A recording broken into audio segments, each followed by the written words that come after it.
buzzing you about this number.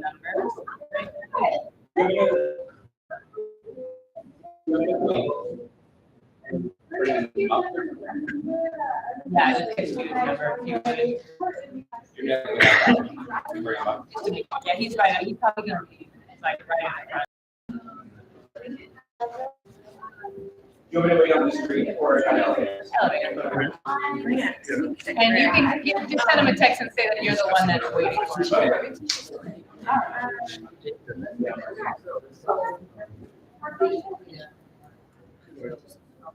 It looks great. All righty. You tell me when you're ready.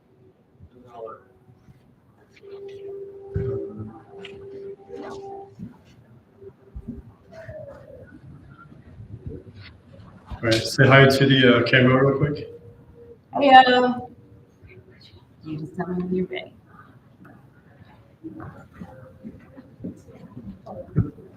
All right. Yeah, there's a little bit of delay with the audio. Is Cool beans.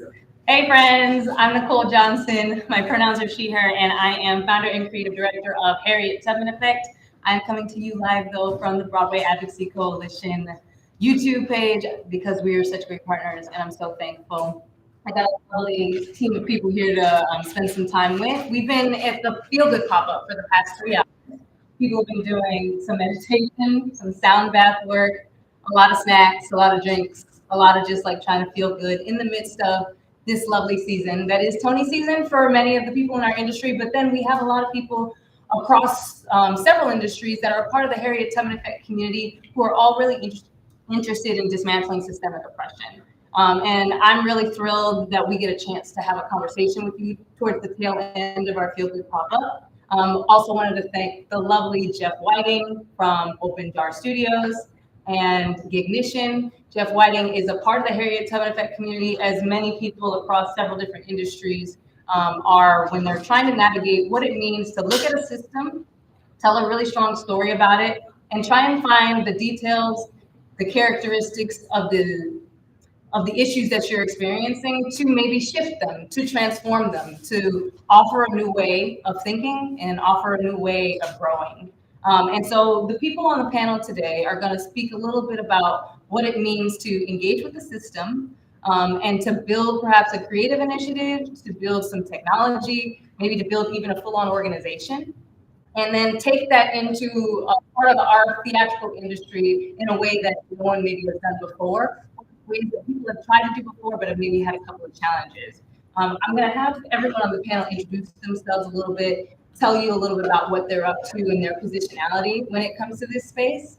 And I also want to introduce another person who's going to join on the panel right now, Alberto Madero.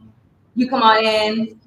Alberto is going to be interpreting for us today. And I'll go ahead and let me have Maria introduce herself to the camera first and to some of the people that are audience. Hi, my name is Maria Porto.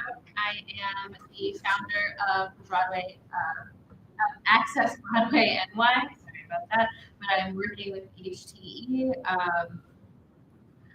I am a disabled Latinx woman, and I'm coming to this particular behavior and advocate. Yeah.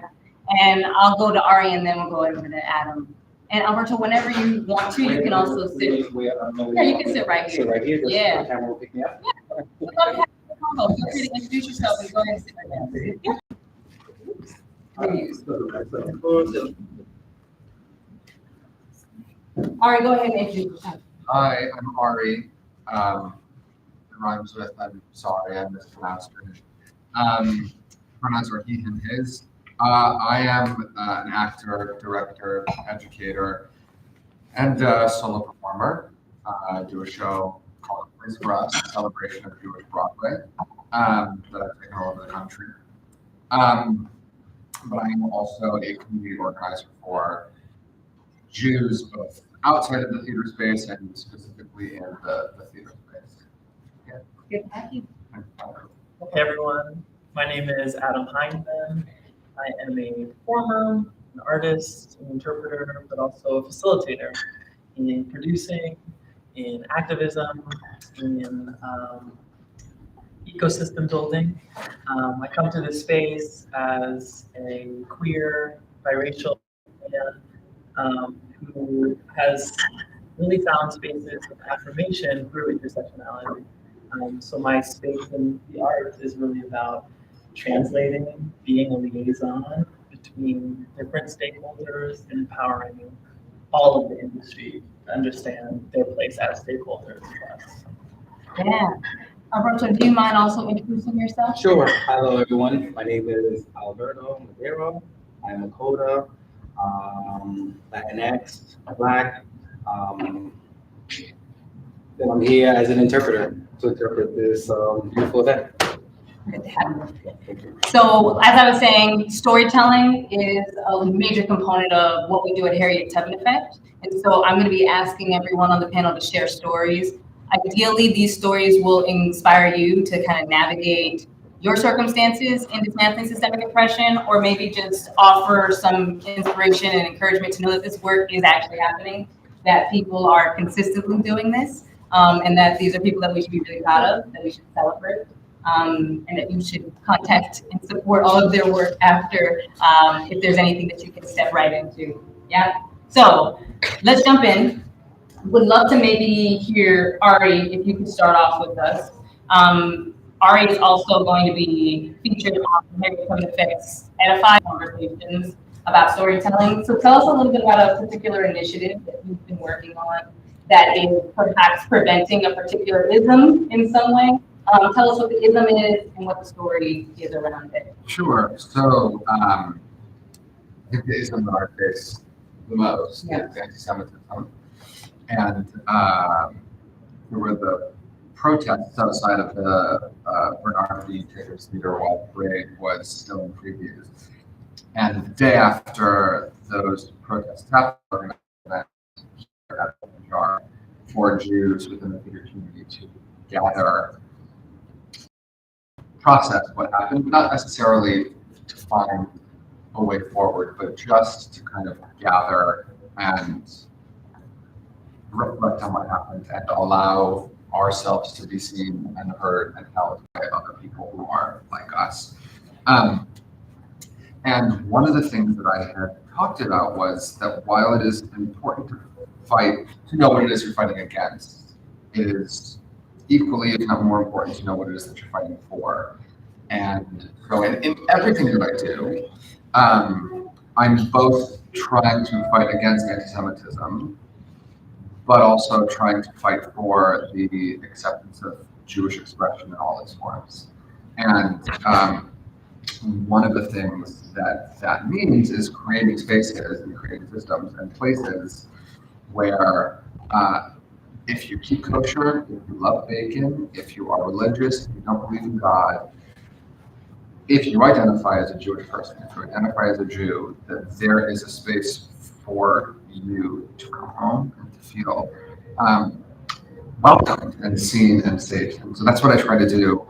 That's what I try to cultivate when I do my solo shows. If you're in my audience, in the audience, and I'm singing a lyric to you, I'm trying to convey a sense of safety, a sense of, whatever's going on in the outside world. So right now, you can, put down your armor, put down whatever it is that you're fighting, and just be held. And I think that that's what Jews have done for years, is gather as community and allow ourselves to tell stories and be seen and be held and celebrate that, which makes us who we are.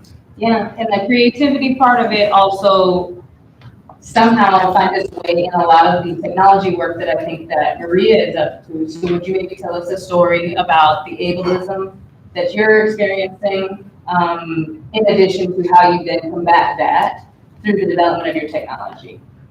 Sure.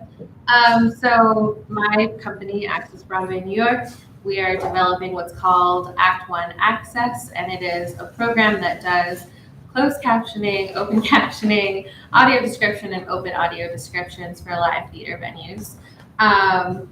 One of the things that I found out in this process was that a lot of the systems currently designed on Broadway right now are not made with the community in mind or by the community. And so what happens is you have a service that is not really accessible, but on paper it is, right? And so it further isolates and marginalizes the deaf, hard of hearing, blind, low vision communities from accessing theater, because these things don't really tell a story. They don't make, that feeling of being held in your space. It doesn't make a person who's disabled, who has a barrier when going to see a performance, feel like they're a part of that particular performance. And so what we did with designing technology is we want disabled people on every level of creation.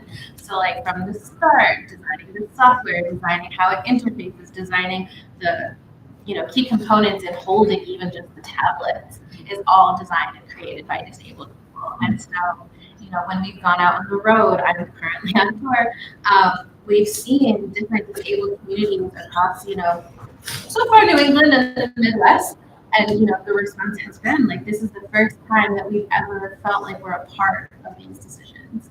And so I do really appreciate that you said, because we want theater to be, storytelling for everyone, not just can you hear or can you see it. It's how you experience it, no matter where you're coming from. Yeah.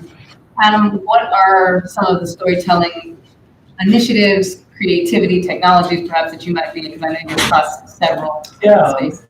It's really about showing up in your lane. You're able to share and amplify light into the margin. I think it's so apt talking about systems and ecosystems, because when we do our part, the whole can be illuminated, but we're not responsible for it. Yeah. We're responsible to each other.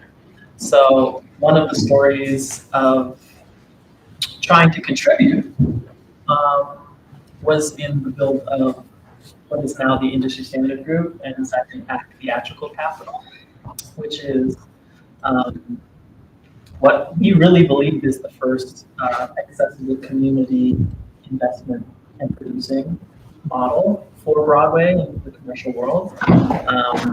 Being someone who's had access to the producing side of Broadway, sitting at those tables, feeling a sense of isolation or tokenism,